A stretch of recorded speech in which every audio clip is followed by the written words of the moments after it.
So we'll see. Nigel Holmes said he was attending. I don't know if he wanted to actually be in the discussion or not. I guess I can send him a message and find out. If so, we'll just add him in as we go along. What about Dumbass? Haven't heard anything back. He was a maybe. So. Oh yeah, I guess I didn't even send him an invite, did I? That would make it a lot easier. So allow me to fix that problem. And anyhow, so we're on now. So welcome to Hangout, to the Incredulous, Irreligious, Cognitive, Skeptic Zone Guide. Guide Zone. Shit, I think that's right. Oh, I've done it so well for a while. I actually had it right, and then I questioned myself. Anyhow, welcome to the Hangout. Today's topic is GMOh. Oh my God, it's poison. Is it? Is it? Is it? We can make it real short. No. No, no, I want to start by saying a couple of things. First of all, we don't edit this, so any fuck-ups like the one you just saw and foul language won't be edited out. Deal with it. A to go to bed, and I'm still extending my offer to Big Pharma, Big Agra, Big Homeopathy, whatever. Like any of those big agendas. Big garter snake. If you will send me a steady check, I'll believe anything you tell me, and I will absolutely proselytize for you. Like I will take up your cause wholeheartedly.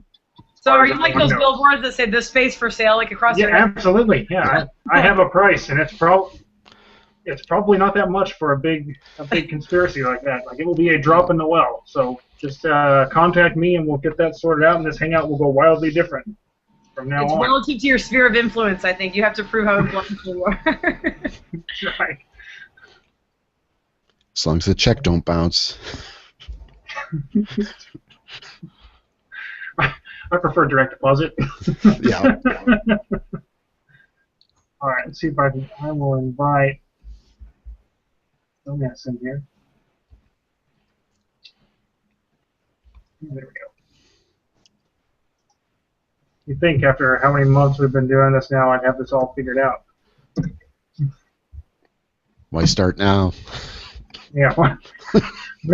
As I've said before, there will come a time when we have this all figured out, it's all perfect, and then it just won't be fun anymore. We won't screw up, everything will go smoothly.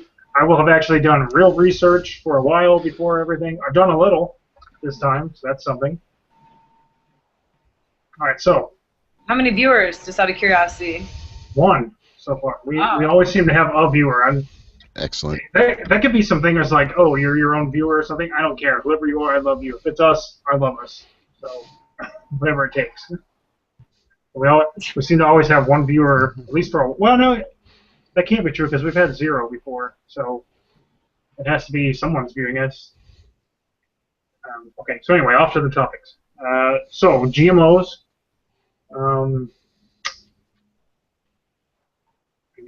I guess I should... sorry, introductions.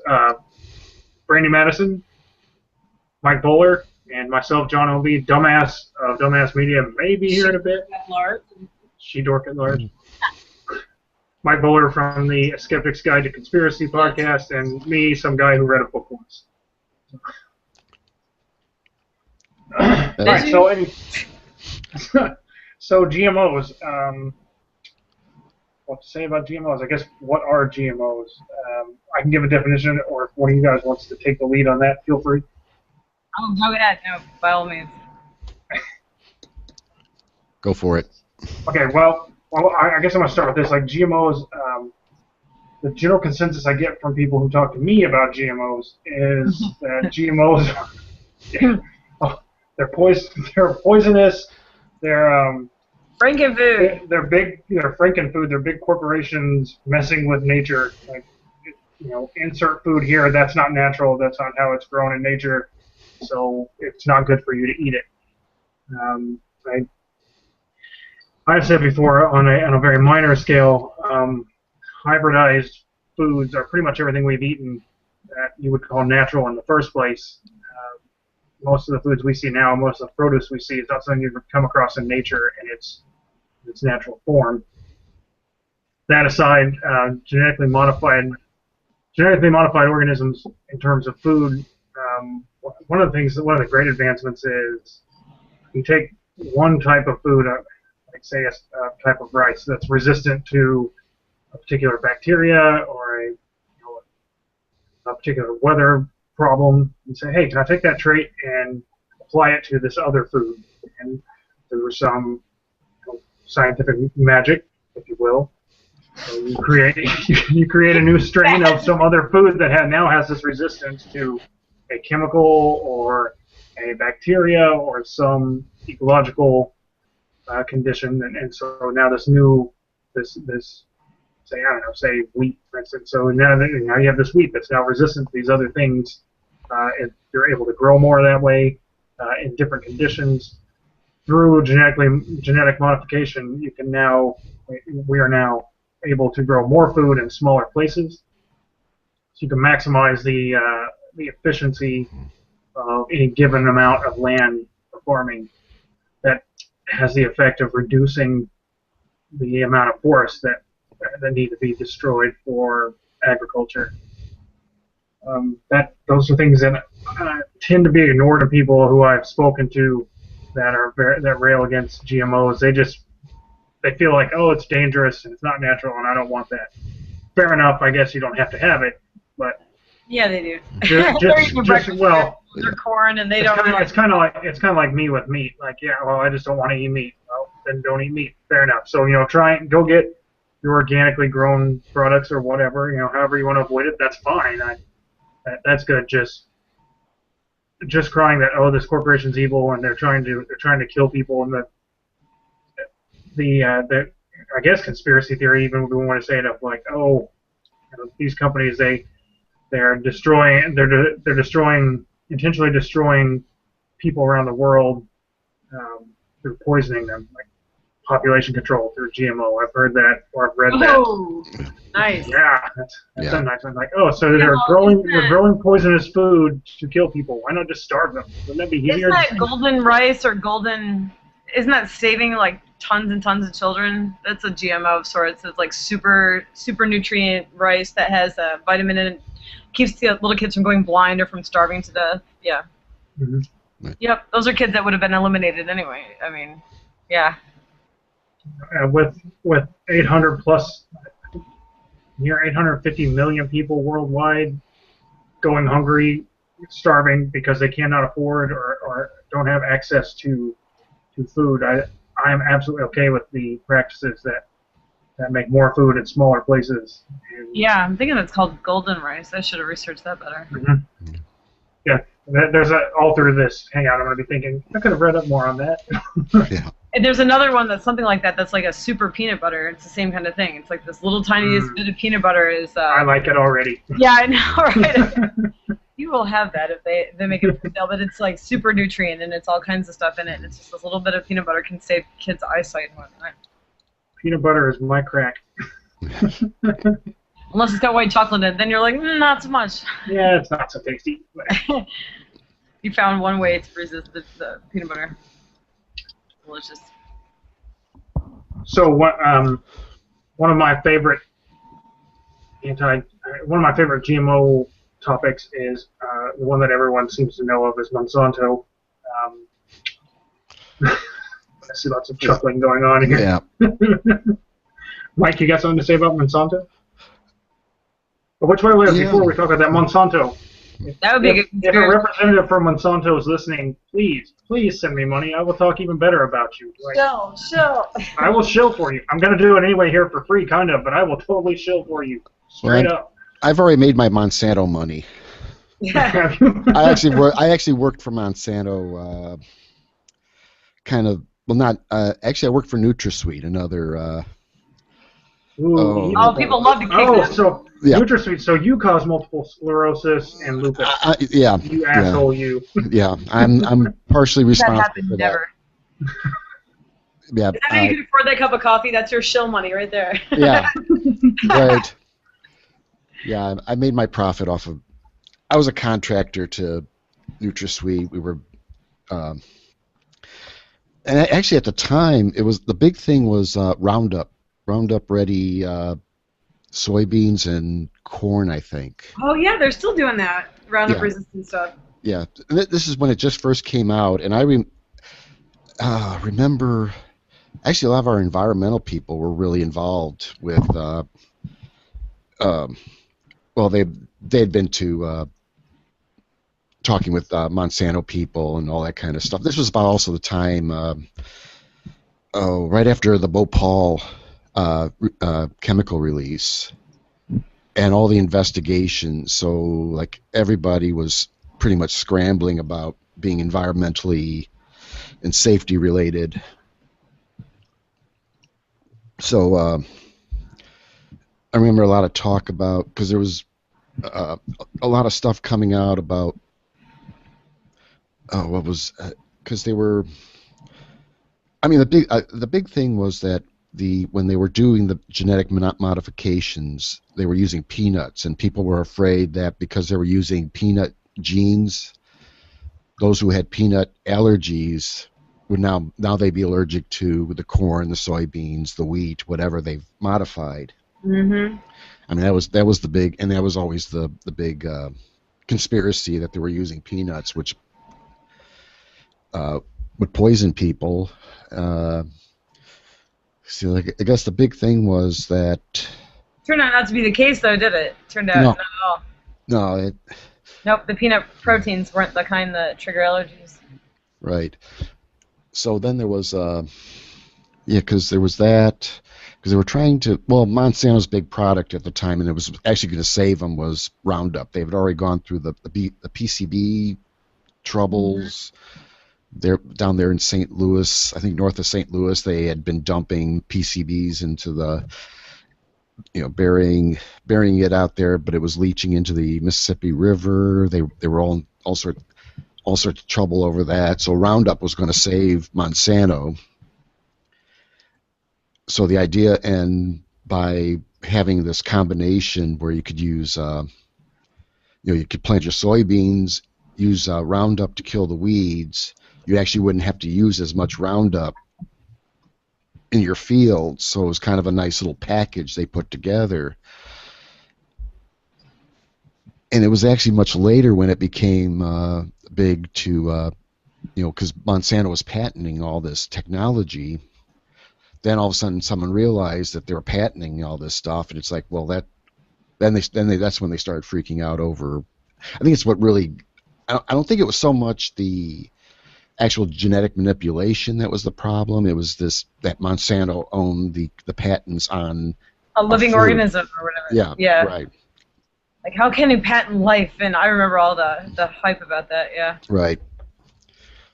Because, I mean, at least the way, from what I'm understanding it, is, I mean, most of the food we eat today has been genetically modified for thousands of years. I mean, we've been selecting the best seeds, from our crops, and then reusing them and cross-pollinating them. And because there was a neat, I was reading this. It was actually the Cahokia Indians in Illinois. Like 1000 AD ish, and they had I read this paper on trade that this is like the Middle Mississippian period Indians had this trade set up. Almost they were trading all up and down the Mississippi River, Ohio River, and they actually had found corn cobs, and over years had gone from this real tiny these little corn, like baby corn almost size, to what we see today in over 300 years, just from basically they were genetically modifying the corn, and I thought that was really neat. And then when I realized, we've done more, modifying our food. I mean, was it Guns? What's that documentary? Guns, Germs, and Steel. Oh yeah, great book, by the way. Yeah, I saw the National Geographic documentary, but talking about how, even the animals, cows, pigs, sheep, have all been selectively breeded for our for sure. food consumption. Even cows now, if you let them go, they're in no shape. I just learned this recently that they couldn't fend for themselves. Like whatever it is we have in captivity is not even close to its natural state, and that it couldn't at all fend for itself, even if it had a food supply. Right. That's kind of terrifying, a little bit, because it Kinda looks like sad. a wild animal to me, but it's far from it. I'm that same way if you were to turn me loose in the mountains. Or where there's bears. In Colorado, you'd be in trouble. I have learned that apparently peeing around the area where you're going to stay will deter bears. Yeah, will deter the bear. Yeah, actually, you being a runner need to fear the big cats more than anything, because they love to chase down runners. They do. If you ever see a big cat attack, it usually the story starts off with so-and-so running through, on the hiking trail. It's like, haven't you learned not to do that? Big cats, they love nothing more, and they'll do it on a full stomach for just the thrill of it. See, all these things just tell me, like, let's see, bears could attack you, cats might run you down. Yeah, stay in the city. Like, So instead I'm of not saying I won't go into nature, I'm just saying that that is definitely argument not to. I think John posted something a while back about the corn. Its original, it looks like a little wheat stalk. It looks like this little pathetic, nothing like a corn at all. Yep. So. I was unaware up until now that we had the expert in the house. How about that? Mm-hmm. Which one? Who? Yeah. Who? Me? You, sir. Me? Can't be me. Please don't do that to me. Don't make me an expert, please. How about enlightened individual? How's okay, that? enlightened is good. Okay. All right. One of the things about at the bar, Haley. One of the things about Monsanto that I had learned some years back was about Monsanto aggressively pursuing legal action against people who had inadvertently cultivated crops with Monsanto's. Oh yeah, they're litigious. Evil and litigious. Yeah. So when I first heard this, I heard it from more than a couple of sources, and in retrospect, I did not do good enough due diligence, I suppose. And certainly since then, I've been told, hey, that might not be the case. Why don't you check this out? So anyway, as I've come to find out, those claims are patently false. I would go more into detail, but I'm going to point in part to the most recent episode of Skeptics Guide to the Universe. They did a great bit on that. They answered the questions on that far more exhaustively than I can. I think I talked about 4 particular cases that have been trumped up, if you will, in the media, in some forms of the media, to make Monsanto look litigious and evil, when in fact it just wasn't the case. Like the most recent case that I had noted an argument about Monsanto was about a Canadian farmer whose name I don't remember now, who ended up going all the way to the Canadian Supreme Court with his in his case where Monsanto was suing him, and I had thought that was the case, was that here he had these crops that had grown in his field that he didn't want this grain from Monsanto, and so as it was presented to me, it was like, oh well, this poor farmer accidentally grew their crops and they sued the crap out of him for it. No, as it turns out, he realized he was growing their crops, thought, hey, this is really nice, I'll just grow some more of this stuff, and did so, and didn't, like, you just can't do that. That's not how it works. That's the same for the American case that made it to the Supreme Court. That guy too did so knowingly. At first, he ended up. He's the one who bought it. He's the one who bought feed grain, wasn't it? Yeah, he bought from a grain elevator, and there was some mix or whatever in it. But he realized, hey, I could grow these next year, and totally did, and it was Roundup resistant. I mean, it was ready to go. And if that's the same one, I think that's the guy that he was actually buying. Percy Schmeiser, yes. Nigel Holmes is in the Q&A section. Percy Schmeiser, that's the guy from Canada, I think. This one we're talking about now, if I recall, he bought feed grain, which is the same that's used for planting the crops that they produced for human consumption, and I think he was aware that it was Roundup-resistant feed grain, but planted it nonetheless for Yeah, I'm thinking the first round for of crop production. accidental, and then the next round, once he realized like what he'd gotten himself into, then all of a sudden his whole crop was Roundup resistant. Mm-hmm. Yeah, so I have, I guess, somewhat officially taken back my stance against Monsanto. That is not to say that Monsanto is a great company by any means, until they give me a check, in which case they are give me a Monsanto T-shirt. You give me a big enough check, I'll get it tattooed like on my chest or something. What? No, I have to see that. No. The whole world would have to see it then. I'd be walking around like, have you heard about Monsanto? Big Agra. Somewhere I have an I Heart fracking pin. I'm just afraid to wear it. I got it at the convention, the whatever, geophysics convention in Pittsburgh. Get brave one day and pin that on and go walking around. Yeah, with that on. I'm not sure which would be worse, that or like F Steelers. I'm not sure. See, that's what I would do. Like, give me Monsanto gives me enough money, I'll wear a T-shirt or a hat or a tattoo and walk around Whole Foods with the big Monsanto logo. Oh my gosh, I could go to Whole Paycheck with that I Heart fracking pin. Oh my gosh. People would assume it's ironic. They'd be like, funny. I got it at the fracking convention. Just saying. By the way, there were no protesters at said fracking convention because I don't think they understood that that's what that group was all about. Because they named it cleverly. They named it like, the Association of American Geologists. They named it something, but it was like the fracking people convention. And no protesters, not a one. And Nigel is saying here that Percy Schmeiser is the one who may have found some GM seeds in his field, but then he intentionally separated them, then replanted them all until most of this crop was GM. Yeah, he must have been the American one, yeah. Yeah, that kind of thing, that ain't cool. that will, in fact, get you in trouble. Rachel Flynn asks, do you think GM crops are necessary for developing countries? I don't know about necessary, but it sure helps. Yeah. I'd say yes. Yes. My answer to that is, I'm not sure. It certainly doesn't hurt, though. If we care about starving people, it depends on where we put them on our list. With people living in deserts, yeah, bad place, places that food is really tough to grow. If we can give them seeds and that to plant in, I say all the better.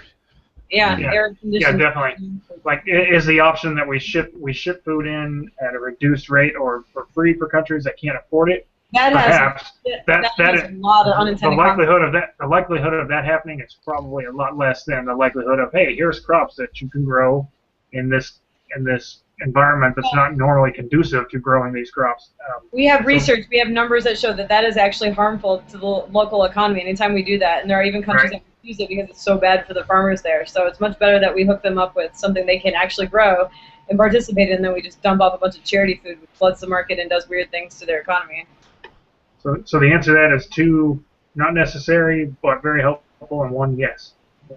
I think we all tend to agree more or less on that. Better than flooding the market with a bunch of free stuff, which gets people out of that market, and then a few years later when that is, then there aren't farmers, then there isn't the infrastructure for them to do it themselves. So. Mm-hmm. And then there's the political. The starving Ethiopians. We were pumping food in there, but they couldn't get there because the warlords in Somalia were seizing it all before they can get there. Yep, so, and Food for Oil did the same thing. Yeah, so if we can get them the tools that they can, grow their own food or produce, do whatever production they can do on their own. All the better. Then you're not at the whim of some crazy government or some rebels who want to starve out another group, that type of stuff. So I'm all for it. And Nigel said in response to Rachel, the more tools in the toolbox, the better. GM isn't a silver bullet, but there's no reason to turn down options. That is a great way to put it. Yes. I absolutely agree with that. All right. So I didn't want to just stick with GMOs. I also had another topic I wanted to approach was the non-nutritive sweeteners and how terrible they are. So Mike apparently is enlightened about this as well, Mr. NutraSweet. Mr. NutraSweet. Oh.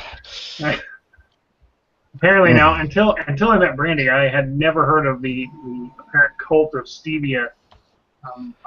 They all non-sugar Oh, sweeteners were about the same to me. Like, yeah, people say they cause cancer. I don't think they cause cancer, and yeah, like some of them taste better than others. That's about as much as I knew about them. So I believe saccharin has, well, it was in rat studies. It hasn't really been scaled up for humans. it wasn't Apparently, properly scaled for the rats either. yeah, They needed like 50% of their diet, something like that, and rats right, that are already prone to getting cancer. right. So there was that link with NutraSweet. There's an issue with the I can't even pronounce it. Phenanyline or whatever. Oh, phenylalanine. Phenol, yeah. There's some people who are, they don't have a tolerance for that because the basic the NutraSweet, the basic sugar is L-aspartic acid. It's found naturally in asparagus. That's where they found the molecule. In, I guess, the natural occurring part, the L-aspartic acid, it binds with the phenanylalanine and methanol. So then that's NutraSweet. That's the formula. I just gave up the ghost on that one. I guess I got to kill everybody who watches this. And then when it breaks down, the three break apart when you digest it. The three of them breaks apart. Again, there's so little methanol in there, it's not going to cause any issues. The phenanylalanine can cause problems with those who have an intolerance to it, and the L-aspartic acid is the basic sugar that your body's going to metabolize. Pretty much, there's nothing really a big deal. I think it's just that since it's it's a compound that's been it's a synthesized compound that gets people up in arms because it's all done. If you saw the chemicals used to put it together, you'll probably swear off of it. I'll just let's see. What can I wouldn't. You'd be surprised. Well, It makes my diet. imagine waste products from a oil refinery being used. Okay. Well, that's the thing is like if you associate it in that way, like, oh yeah, these are waste products that they use in oil refineries. Like, oh wow, that's terrible. I'm going to drink that. Yeah, but it's actually, as it turns out, it's not bad for you. Oh, yeah, that's something different. It's kind of like it's similar to the argument of how aspartame. I think it's aspartame. It's supposed to say, oh, it turns into what was it like? When you digest it, it turns into formaldehyde. Yeah, so does every other fruit. Every fruit that you digest will turn into formaldehyde in very minor doses. So that doses that would be dangerous are ones that you would never expose yourself to through digestion. And back to saccharin for just a second. The American Cancer Society, the American Cancer Society's website says in the 70s there was a study that linked saccharin to urinary bladder cancer in high doses in rats, especially in male rats. And it says, however, mechanistic studies have shown that these results apply only to rats. And that is not something that applies to humans. And along the line of non-nutritive sweeteners, saccharin, aspartame, acesulfame, potassium, sucralose, lutein, cyclamate, which I've never even heard of. The American Cancer Society lists all of these different sweeteners and a bunch of reasons why they are not cancer causing, or studies that show they are not cancer causing. And I tend to believe that if the American Cancer Society says, hey, these things are in fact not bad for you. But John, they're the American Cancer Society. They have not cut me a check yet. Yeah. I'm saying the opposing party has not cut me a check. If you want me, you want me to believe or want me to tell you I believe that these things cause cancer, contact me through Google Plus or through email. Send me a check. I will totally reverse my stance. Or just send me good information that says otherwise. That's another thing. The information I have received tends to show that no, in fact, those are not harmful. And welcome, Michael McElroy. Howdy. Throw some thoughts in there. We've been waxing quasi-intellectual for a bit. Throw some thoughts in there. I'm guessing you guys have probably mentioned the French rat study or the Italian rat study already on GMOs. No? We have not, so go for it. No, I'm trying to remember the name of the people who did it, but there was this study that was put on by this Italian group of researchers that investigated the effects of, I think it was Roundup Ready food of some kind, corn probably, or wheat. I really should read up on this before I just start talking about it. But their conclusion was, oh my God, this stuff is causing tumors in rats. And, you know, this hits the internet, and all these skeptical and like mainstream scientific groups say, hey, wait a minute, this study is garbage. You studied a kind of rat that has this tendency to develop tumors later in life anyway, and you found that there's no difference between giving them Roundup Ready food or Roundup itself. They both end up getting the same amount of tumors. So basically they didn't compare it against, I don't think they compared it against anything that hadn't received some test substance. And yeah, there was no control. Yeah, and basically they were expected to get tumors anyway. So, and like I know Steve Novella and a few people on Neurological Blog and the Skeptics Guide kind of tore this to pieces. So, but yeah, that's one thing that a lot of GMO opponents bring up nowadays is this Italian rat study. It gives tumors to rats, and they have all these horrible photographs of rats with giant tumors on them. And this is like, this species of rats has this problem. They have like this tendency that once they hit a certain age, it's like a 90% tendency to get tumors, just random tumors. So, yeah, that was whenever I bring up that, you know, from what I've seen, I haven't found a single study yet that shows, you know, potential negative health effects from genetically modified food to humans. They always say, well, what about this study with the rats? And I say, well, it kind of sucked. So. And quickly, I want to mention that I'm going to throw some links into actually a couple of GMO, skeptical approaches to GMOs forums and a Facebook group in the show notes to this after we're done. Nigel Holmes has provided a few links to that. There's also a community I'm a member of. I'm going through the Q&A. This is the most questions in the Q&A section we've had, including Michael's intelligent question of how is Babby formed? How is Babby formed? I know what you did there, sir. And we're not answering that question. How a girl got pregnant? No. Okay. GMO stuff. I can't tell you how many times whenever something hits the news about GMOs, or some story goes viral, there's inevitably somebody on my Facebook feed who says, they just need to start labeling this stuff, and I need to be an informed consumer so that I can make smart choices. And I'm like, then everything will have the label on it? Yeah, right? I mean, I've wondered that before. What effect would that have if suddenly everything was labeled with, hey, just so you know, this is also a GMO food. And like, so you go to the store and it's like, I can't get a non-GMO food. I mean, even that what gets me is, like, that doesn't actually inform people because studies haven't shown any harm from these things. So what is a label going to tell you? I want to make a ridiculous paranoid decision. Next you're going to tell me that vaccines don't cause autism. What? Right. Yeah, I got to put a label on there. Warning: these things have been rumored to cause autism. If Hollywood and Jenny McCarthy have taught me anything. If Playboy Playmates had taught me anything medical. Yeah. Yeah, you know, she got her doctorate in fart noises on MTV, so. Oh, yeah. Awesome. Yeah, I don't know. The whole argument for being an informed consumer and asking for labeling for these things, it inevitably you'll find that people are inconsistent on their desire to have things labeled. Like you'll find... That reminds me of whatever happened to the big rabble about irradiated produce.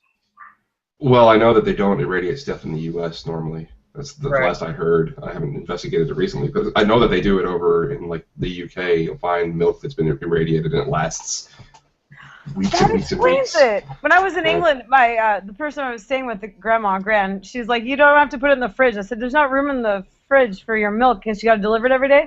Like, yeah, you don't have to put it in the fridge. I was like, but it's milk. And she's like, yeah, for some reason, you people in the U.S. have to put it in the fridge and we don't. That's all I know. And I was like, oh, unskeptically, I'm like, oh, awesome. Like, more room for other stuff in the fridge. And I was wondering, like, how is that possible? And it would sit out by the day and be fine. It wouldn't even go bad. See, now this is somewhere a good conspiracy theory could be drawn up. Like, okay, so if we irradiate food, it will last longer, right? So, as a big business, I have an interest in not irradiating food so it doesn't last as long, and you have to buy it more often.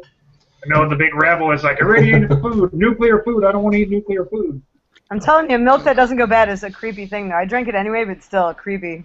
Yeah, well, yeah, having grown up all my life worrying about having to smell milk as a kid, you know, if I were to see milk, like, oh, it's been sitting out for 3 days. Say what? And it's fine. Is it gonna crawl off on its own soon? You know, the big thing. I worked in dairies too. Okay, and the big thing was bacteria, and it was kind of neat. I mean, the goal was to get shelf life. I mean, by the time when the one dairy, I mean, the milk they were receiving that day went out in gallons and quarts and all that by the afternoon, and it's supposed to last a week on the shelf. I mean, that's kind of like it was really neat. I mean, well, pasteurization, ultra high temperature pasteurization. This was all ways of things to kill. The idea is to kill as much bacteria. You're not going to kill it all, but you got to get as much of it before it goes out. But raw milk is so much better for you, man. Raw milk, yeah. It's still got all those good bacterias in it and stuff. Yeah, drink it right from the teeth, chakras. the dirty, muddy teeth, if you want to. Yeah. I don't care. I don't want to, but go ahead if you want to. No, I thought I always got a kick out of because I've seen tanks that held what they were putting in there, some type of oil, but they had UV lamps in them. Oh and, to keep again, it was to kill bacteria. That's kind of an irradiation. Trying to think what other fun, neat stuff they were doing because did a lot of clean in place systems, and the big thing was a lot of places didn't realize of how dirty a valve will get. And collection of gunk. Yes, bacteria. Bacteria You're about and all to that. put me off of all milk products, aren't you? Well, Anything that flows through a pipe, just remember something's going to collect there. Yeah, but we came up with there was a neat system set up where we would actually use the valve to scrub itself, and it would keep the bacteria down and stuff like that. I remember the one day that it was at the ice cream plant. We ran the new CIP system, and the guy who was doing the inspections that did the bacteria counts were like, he freaked out. He was getting 0 counts. Awesome. You don't get 0 counts. And he was just freaking out. There was something wrong because there was nothing there. The bacteria ate the equipment. Whatever it was, yeah. And he was like, so he grabbed more samples, and still he couldn't get a bacteria count. That's amazing. That was that was just the big thing, and it was like, yeah. Well, you can count on a system like that to clean itself out, as we learned from Charlie in the Chocolate Factory with Augustus Gloop in the Chocolate River. It gets stuck in the pipe. So we have a few questions and comments here. I'll get these up. This is the most we've ever had in a Hangout. Yeah, this kind of topic's going to do that. So this one from Luke Van Agelen, Benji, you are gay. Okay. I'm just going to assume that's me. Thanks. Who's Benji? What? No idea. Benji. I don't know. I'm taking one for the team on that one. Nigel again says the funny thing is that people want labels for GM foods, although there has been no documented cases of health problems, but not crossbred foods, even though there have been deaths such as poisoned potatoes. Yeah. Very fine point. And and don't label my raw milk either. Oh yeah, and raw milk. I'm gonna put a couple links to stories. Even unpasteurized apple juice. I mean, pasteurization. Really anything you get at the farmer's market. I mean, I'm hoping maybe we can get Nigel in here. I was thinking about extending this to next week because I think we probably have enough to talk about for 2 episodes. Maybe we can get Nigel in here because he seems very well informed and has some really great points. I'd love that. If not get him in here, at least get him to throw some things down for us to talk about in the next one. Let's see. Rajesh Kiran, I'm sorry if I mispronounced that, said how to join in a new Hangout. There's some buttons. That's a statement more than a sentence. Yeah, I'm sure it's a question. I don't want to be a dick about it, but like you can Google questions about how to do that. It's not terribly difficult. It's fairly intuitive. Just dick around with it a bit. You'll get it. Like that's how I did it. I just played around with it. Next thing you know, here we are. Okay. Miguel Rodriguez said 2 things. First, he says hello. Hi, Miguel. And alguien habla español. Sí, Miguel, yo hablo español. Bam! Hangout. Bam! Well, are we not diverse or what? I was going to say no, but there we go. So yes, in fact. Sí, se llama español. Does everybody know, I don't know if everybody knows who's watching or who will watch, what raw milk is? Just in case someone is uninitiated, wants to know why I say such things, do enlighten us. Somebody, Mike from the dairy, let everybody know what raw milk is so we're all on the same page. Raw milk is a magical milk from the land of Narnia. Before we go any further than that, I just want to say milk you... go ahead. Oh, God, stop. I just don't like milk. Anymore. Right, anymore. I used to. I don't anymore. Yes, raw milk is milk that has not been pasteurized, I believe.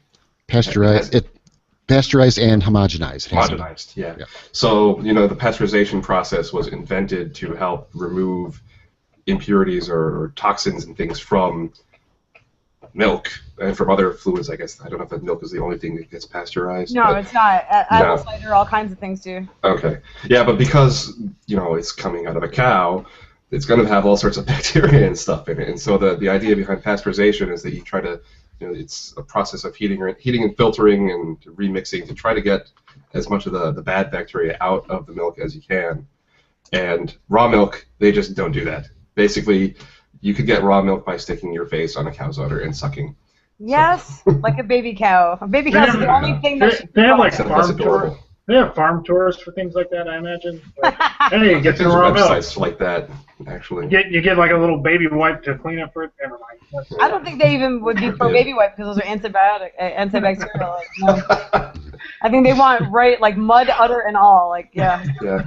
Well, there's all sorts of health claims. Like Brian Dunning just received a skeptoid on raw milk, and they are like people claim that everything from it cures allergies to it cures cancer, and there's like no evidence at all for any of the things they say. Wow. And they say that it will help with digestion because if you get pasteurized milk, you're not just killing the bad bacteria, you're killing off the good bacteria, the probiotic stuff, which is true. But I mean, you don't really quite need as much of the good stuff if you get rid of the bad stuff, and you already have the stuff building up in your gut already. So the good stuff is already like flourishing in your. If you have a healthy gut flora, it's already all in there. If said people could see, I have been to a dairy, my family are farmers, if they could see the cow in its natural state, they would not have a desire to drink from its teat unpasteurized. I don't know, man. I just want to take a bite right out of that cow. Part of the hamburger. No, that's not. Covered in its own feces and mud. Oh my God, ew. I mean, barn cats will do it. Like, cats use their tongue for toilet paper. Let's not use that as a guide. But it's natural, Brandy. It is natural. Ew. Many things are natural. I've got another kid question. on the cover of Time magazine, nursing off his mom. He's like 4 years old. He's standing on a chair. That kid is natural. Ew. The 9-year-old. We got another question on a related topic to this. Says, does anyone have any input on RBGH milk? Lots of fear on that one, often associated to GM foods, although not actual GM, from my understanding. The U.S. is one of the only places to still allow it. That's a question. That's the hormone. Yeah, that's recombinant bovine growth hormone. Yeah. Yes. I don't really have any input. I don't know enough to say anything about it. I'd actually never heard of it until you just mentioned it now. I just found something on the American Cancer Society's webpage that talks about it. I will read more about it this week, and Nigel, certainly, if you have more to say about it, let us know, and I will respond to that next week. If you have a problem with it, I know Ben and Jerry's. It's their label. Leave it to the ex-fat girl to be able to tell you what's on the Ben and Jerry's label, but it says that they are committed. They are committed to not using that kind of dairy. So yeah, I'm kind of neutral. Yeah, I'm kind of neutral on the subject because I don't see the big deal was that to get the farmer wants to get as much out of their animals as they can to basically say it's a way of saving money. It's cheaper for the farmer if they can get an extra I don't know how many gallons of milk a cow will produce or whatever, but getting more out of the cow for the amount of food you put into the animal, that's kind of the economics of farming. So this was supposed to make milk cheaper. I haven't seen that. I mean, milk prices seems to be high or still going up. So I don't see I haven't really seen any net benefit from this. From shooting up your cows to get more milk out of them. So I'm kind of on this neutral. I want to take a neutral stand on it. Just picture a cow with a tie around its leg. Yeah. Get that RGBH and a spoon. Get that cow ready. Yeah. Well, I'm looking at the page for the American Cancer Society here because I'm utterly incompetent on this subject unless I just read straight from the page. Yeah, like I said, that's certainly something we can come back to that next time as well. Yeah, they say there's a couple of main issues with, and it's concern about whether drinking milk that's been treated that way increases levels of growth hormone in consumers. And they have a whole bunch of reviews of scientific studies that they discuss on their page. And there's another concern about whether the increased risk of udder infections the cows get that have been treated with RGBH, if that could have some kind of effect on humans. And they say it remains a concern but has not been fully examined. So that seems like a good region for more research to be done. Absolutely. So any other particular topics anyone wants to bring up right now? We've gone through a lot so far. We've got a lot of links to share in the show notes for sure, and new things to talk about for next week. I'm trying to think. I guess one point I would make is that I have read before. I don't have a citation ready at the moment, but I've read before that organic farming in and of itself takes up so much space per given plant that producing enough food to sustain the world's population couldn't be done organically anyway. I don't know if that's true or not. That's what I've read. It's a pretty loose statistic, so it's something I'd want to look into. I don't know. I've heard the same thing. Although the response I've got when I've mentioned that to people is that, well, that's the situation now, but develop more technology in the future, we might be able to improve and reduce the amount of space. Technology is not organic, Michael. No, it's organic technology. It's like made out of bones and sinew and blood vessels and stuff. So, slaves is what I'm saying. So. As I recall, also Brian Dunning in an episode on Skeptoid I think it was about GMOs, said that the synthetically produced insecticides that we spray on plants, actually the chemicals included in the chemicals in those insecticides are actually present in organic plants anyway. I guess they're just stronger concentrations thereof. Yeah. That's one of the misconceptions about organic farming is that there's no pesticides used, but really they just use organic pesticides, and sometimes it can often take more to get the same effect from an organic pesticide than if you use a synthetic one. Mm-hmm. So bats and ladybees don't do it, huh? No. Okay, we got a few more. We have a few more questions. These are off topic. So I think there's spammers trying to join our Hangout and take it over. maybe. We have one from Acel Alieva. Sorry, I could not have pronounced that correctly. He says, "Hi, I want to join, please." Perhaps next week we're almost done with this one. So this looks like a brand new account to me. Yeah, send me a message and if tell me what you want to talk about next week along this topic line, and maybe we'll get you in. If I determine you are real, I don't know that you ever determined I'm real. Have you determined that? I see. I didn't want to be quite that critical about it, but yeah, that's part of it. I didn't want to say that, but why? We'll call it like it is. We'll call it like it is. We want to vet to make sure you're not an internet troll. Yeah, I see that this person is in 3 circles and has one person circles. Togo Panali. Probably didn't pronounce that. Hello, I want to improve my English. I hope you help me.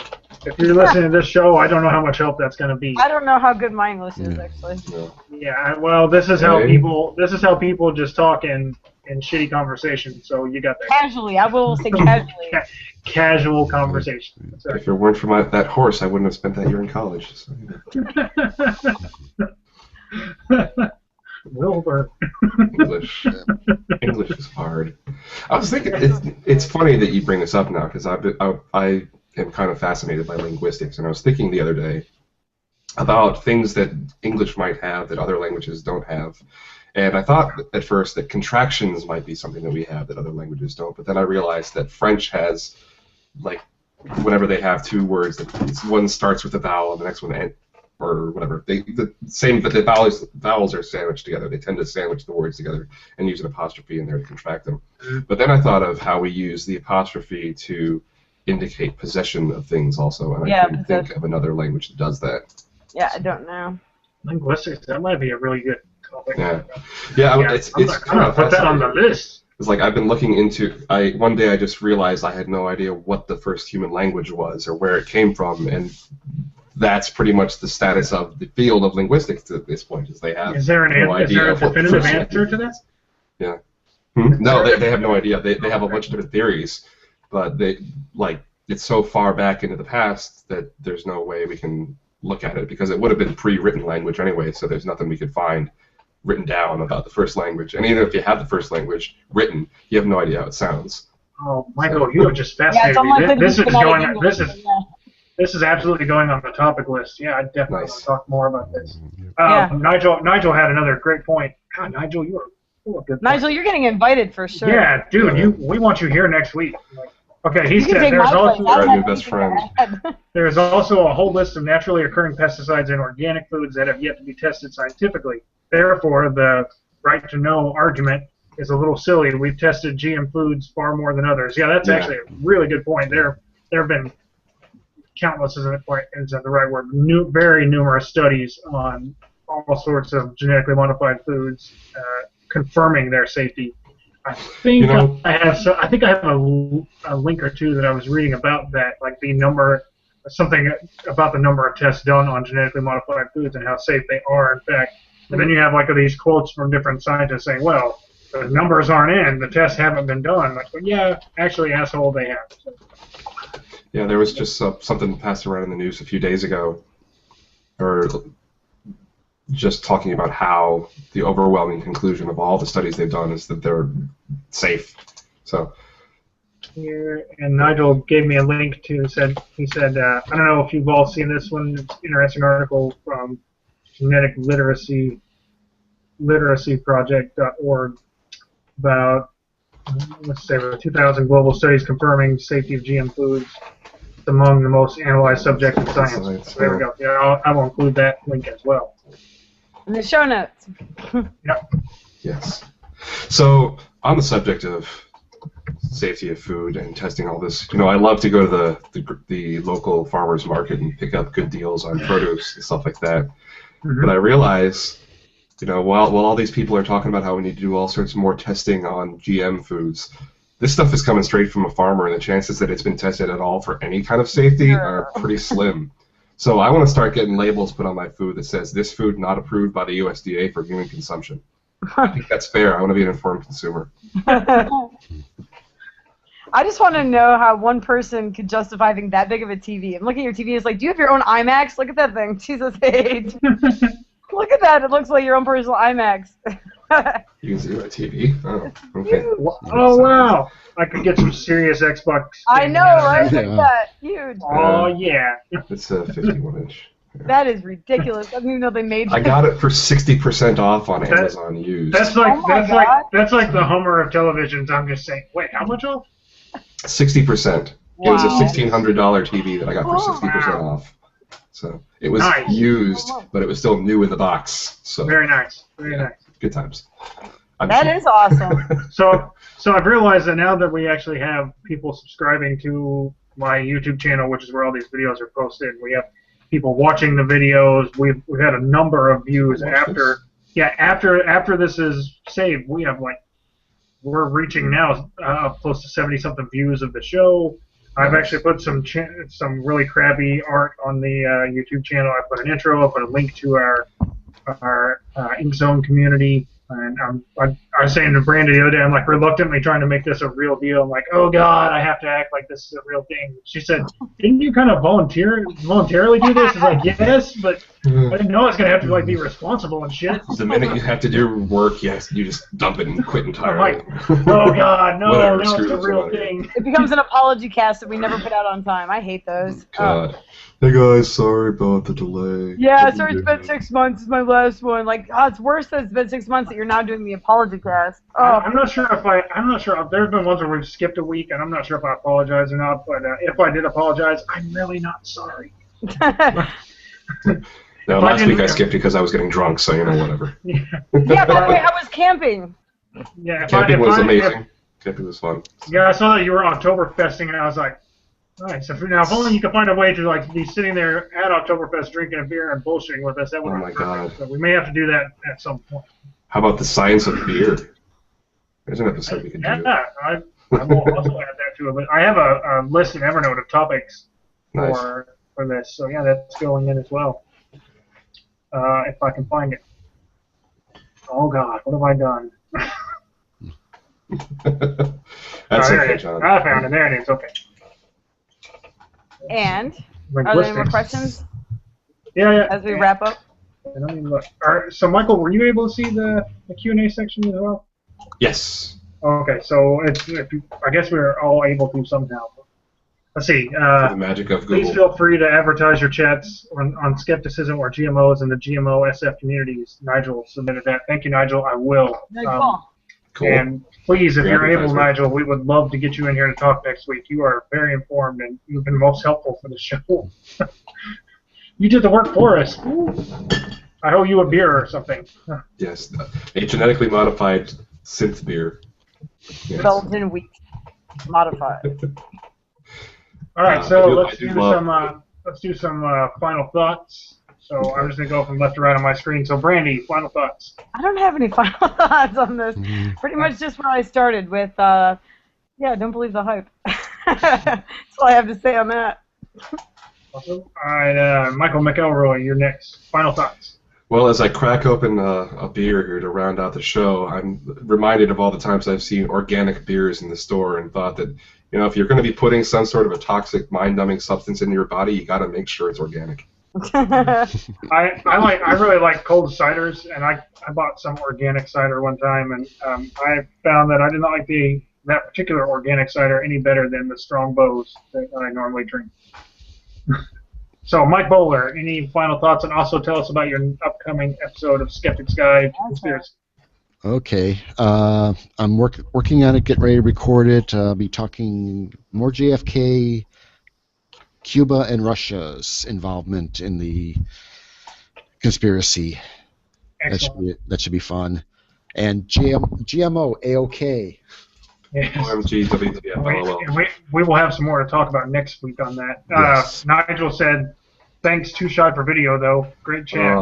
You don't have to be on video. You could just drop in here and be on audio if you're okay with that. If not, then I'm going to communicate with him through the week and see if I can get him to, if nothing else, give us some more information to go over because, yeah, he did a great job of helping us out. He's our behind-the-scenes guy. Test out his chops. Yeah, he seems to be pretty good.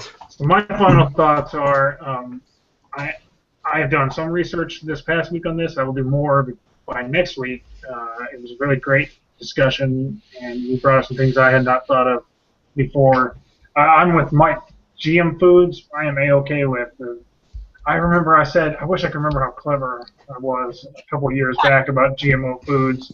I said something really great, but to the effect of, the whole GMO foods thing it's kind of a shitty argument. We have people starving around the world that we can feed through scientific progress in agriculture. So. Oh God, you've just sparked a new conspiracy. Oh yeah, well, eliminate the starvation problem, and then we'll start talking about genetically modified food problems, is what I say. They're going to ship all the genetically modified foods over to the poor people and test it out on them. That's the new conspiracy. If Big Agro will pay me money to get in on proselytizing for that, I am all about it. I will get my Monsanto shirt. Fast enough. I can't believe I can't. Piper GMO. Send me a check. Buy me a fuel-consuming, environment-killing car or something. I don't know. A Hummer, perhaps. I don't exactly mean that. It makes for funny broadcasting. All right, so that's.